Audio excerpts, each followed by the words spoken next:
अस्सलाम वालेकुम नाज़रीन, मेरा टीवी न्यूज़ में आया सायरा सुमरो हिन बुलेटिन में असां सां गॾु साथ ॾींदी प्रिया गुल। सभ खां पहिरीं हिकु नज़र हेडलाइन ते। पाकिस्तान ऐं वर्ल्ड लिबर्टी फाइनेंशियल विच में डिजिटल ऐं क्रॉस बॉर्डर अदायगियुनि वारो मुआहिदो थी वियो। नाणे वारे वफ़ाक़ी वज़ीर Muhammad Aurangzeb World Liberty Financial जे chief executive officer Zachary Witkoff मुआहिदे ते सयूं करे छॾियूं। मुआहिदे वारी तक़रीब में वज़ीर आज़म शहबाज शरीफ, नायब वज़ीर आज़म इसाक डार, फील्ड मार्शल सैयद आसिम मुनीर ऐं नाणे वारो वज़ीर मोहम्मद औरंगज़ेब जी शिरकत। वर्ल्ड लिबर्टी फाइनेंशियल जे वफ़द वज़ीर आज़म शहबाज शरीफ सां बि मुलाक़ात कई। वज़ीर आज़म शहबाज शरीफ जो आहे त वर्ल्ड लिबर्टी फाइनेंशियल सां मुआहिदे ते सयूं थी वियूं आहिनि। मुआहिदे सां पाकिस्तान जी मईशत खे फ़ाइदो थींदो। पाकिस्तान माशी मैदान में गटर से अंदरि वॾी अॻभराई ॾेखारी आहे। वफ़ाक़ी काबीना जे इजलास खे ख़िताब कंदे वज़ीर आज़म शहबाज शरीफ जो आहे त मार्का हक़ में कामयाबी बैदि असांजी जंगी जहाज़नि जी घुर्ज वधी वई आहे। केतिरा ई मुल्क जंगी जहाज़नि जे हासिलात लाइ ॻाल्हियूं करे रहिया आहिनि। दहशतगर्दी जो मुकमल ख़ात्मो आणे सुख जो साह खणंदासीं। सिक्योरिटी फोर्सेस दहशतगर्दी जे ख़ात्मे लाइ पुरज़म आहे। पीपल्स पार्टी चेयरमैन बिलावल भुट्टो ज़रदारी चयो आहे त सिंध हुकूमत ख़िलाफ़ हिकु साज़िश तहत मुहिम हलाई पई वञे। कुझु क़ुवतूं सिंध जे वसीलनि ते दाड़ो हणणु चाहिनि थियूं। कूड़ो बयानो ठाहियो वियो त सिंध हुकूमत कुझु नथी करे। साज़िशुनि जो मक़सदु सिंध खां अख़्तियार वापसि वठणु आहे। 2008 खां सिंध में यूनिवर्सिटियुनि में जो तइदादु ॿीणो कयो आहे। को ॿियो सूबो सिंध खां मुक़ाबिलो खटे नथो सघे। मिठी में Thar Institute of Engineering Science and Technology University जे इफ़्तिताही तक़रीब खे ख़िताब कंदे बिलावल भुट्टो ज़रदारी वधीक चयो आहे त 2026 जो थर सभिनी जे साम्हूं आहे। कोयलो हिते जे माण्हुनि जो आसासो आहे। बेनज़ीर भुट्टो मनसूबो शुरू कयो। कोयले सबबि थर में समाजी इनक़लाब ॾिठो आहे। थर में एतिरो कोयलो आहे जेतिरो सऊदी अरब में तेल आहे। जमहूरियत की खातिर PMLN के साथ एज एलाई काम कर रही है ताकि इस मुल्क में जमहूरियत पले पूरे। और फिर वो पार्टी पाकिस्तान पीपल्स पार्टी को एहतजाज करना पड़ा।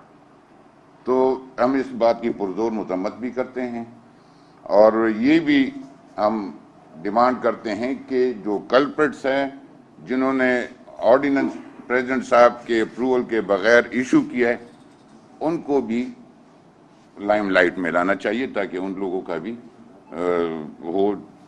पीपल्स पार्टी सदर जे सही बिना ऑर्डिनेंस जारी करण जी जांच जो मुतालबो करे छॾियो। पीपल्स पार्टी अॻवान शाज़ी अमरी ऐं हुमायूं ख़ान चयो आहे त सदर जी सही बिना ऑर्डिनेंस जारी थियण जी मज़म्मत कयूं था। ऑर्डिनेंस जारी कंदड़नि ख़िलाफ़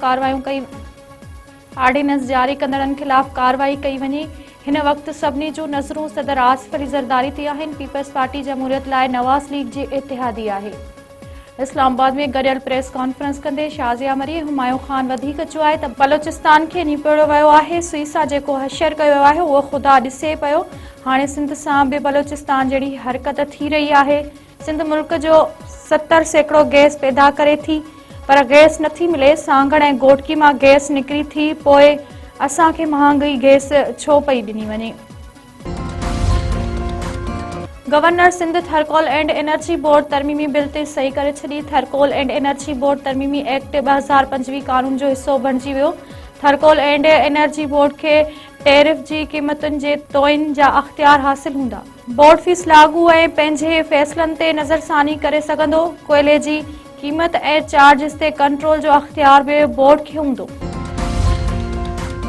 नाणे वारे वज़ीर मोहम्मद औरंगज़ेब चयो आहे त उहो सच आहे त कुझु फर्म्स मुल्क छॾे वञी रहियूं आहिनि। तस्लीम करणु घुर्जे त टैक्स ऐं तवानाई क़ीमतूं वधीक आहिनि। सुधारनि जो मक़सदु क़ौमी ख़ज़ाने तां भार घटि करणु आहे। हलंदड़ साल $41 अरब पर ॾही नाणो वसूल थियण जी उमीद आहे। इस्लामाबाद में पॉलिसी डायलॉग खे ख़िताब कंदे नाणे वारे वज़ीर वधीक चयो आहे त ड्यूटीज़ खे मुनासिब ऐं कारोबारी लागत घटि करणी पवंदी। सुधारनि सां मुल्की एक्सपोर्ट ऐं सनअती पैदावार में इज़ाफ़ो थींदो। वफ़ाक़ी वज़ीर मुसद्दिक़ मलिक चयो आहे त मख़सूस तबिके खे बिजली गैस ऐं टैक्स में छूट जो सिलसिलो बंदि थियणु घुरिजे। खुशहाली जो रस्तो ताक़त ऐं असर रसूख़ हासिल करणु न पर पैदावारी सलाहियतुनि खे वधाइणु आहे। तरक़ी तॾहिं मुमकिन आहे जॾहिं हर शहरी खे हिक जहिड़ा मौक़िया मिलंदा। पॉलिसी डायलॉग खे ख़िताब कंदे मुसद्दिक़ मलिक वधीक चयो आहे त मुल्की मईशत में निजी शोबे जो अहम किरदार आहे। रियासत खे कारोबार हलाइण बदिरां सहूलियतकारी जो किरदार अदा करणु घुरिजे। निजकारी को नज़रियाती मनसूबो न पर मार्केट जे ख़राबियुनि खे दुरुस्त करण जो तरीक़ो आहे।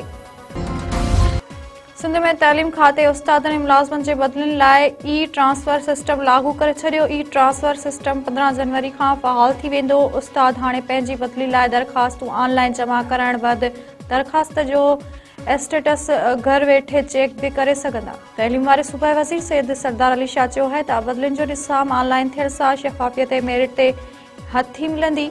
डिजिटलाइज़ निज़ाम खे मरहलेवार वधायो वेंदो जीअं आसराइता नतीजा मिली सघनि। तइलीम जे शोबे में जदीद टेक्नोलॉजी जे इस्तेमाल सां इंतिज़ामी मामलनि खे वधीक बहितर ऐं शफ़ाफ़ पढ़ाइण में मदद भी मिलंदी। कंबर में हथियारबंदनि फ़ौरन जी फायरिंग में 2 पुलिस अहलकार ज़ख़्मी। पहोड़ पुल भरिसां पुलिस पिकेट ते ड्यूटी करे वापसि वेंदड़ अहलकारनि मथां हथियारबंदनि फ़ौरन फायरिंग शुरू करे ॾिनी। गोलियूं लॻण सबबि पुलिस अहलकार अमजद जेतियाल ऐं अली हसन बबर ज़ख़्मी थी पिया। ज़ख़्मी अहलकार नाज़ुक हालत ट्रामा सेंटर लाड़काणो मुंतक़िल। पुलिस नाकाबंदी करे जवाबदारनि जी ॻोल्हा शुरू करे छॾी।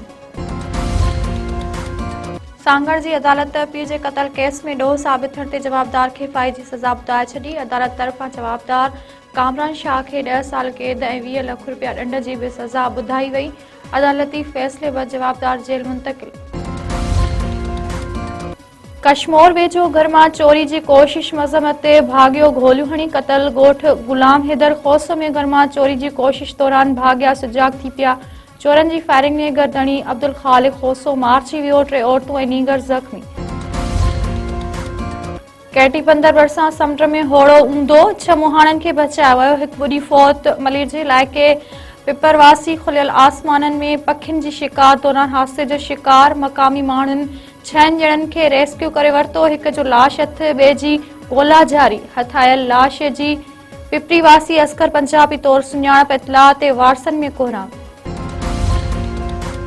ककड़ वेझो चाचो ऐं भाइटियो बिजली जी तारुनि मां करंट लॻण करे फौत। 10 वरनि जो शाहज़ेब ऐं 25 सालनि जो असलम जुड़े बिजली जी तारुनि में विचड़ी पिया। 2 ॼणा मौक़े ते ई सड़ी फौत। फ़ौजी जवान रहमान जुड़े ऐं 2 औरतूं ज़ख़्मी। ॻोठाणनि जो चवणु आहे त घरनि मां बिजली जूं तारूं लड़कियल हुजण करे वाक़ियो पेश आयो आहे। उमरकोट में दुकान अंदर गैस सिलेंडर फाटण जे नतीजे में बाहि लॻी वई। 4 ॼणा सड़ी ज़ख़्मी। मीरपुर ख़ासि रोड ते ओचितो दुकान में पियल गैस सिलेंडर फाटी पियो। बाहि लॻण सबबि 12 वरियनि जो लालचंद भील, 20 वरियनि जो नंदलाल ओड, 14 वरियनि जो सुनील ओड ऐं हीरालाल ज़ख़्मी थी पिया। नाज़ुक हालत में अस्पताल मुंतक़िल।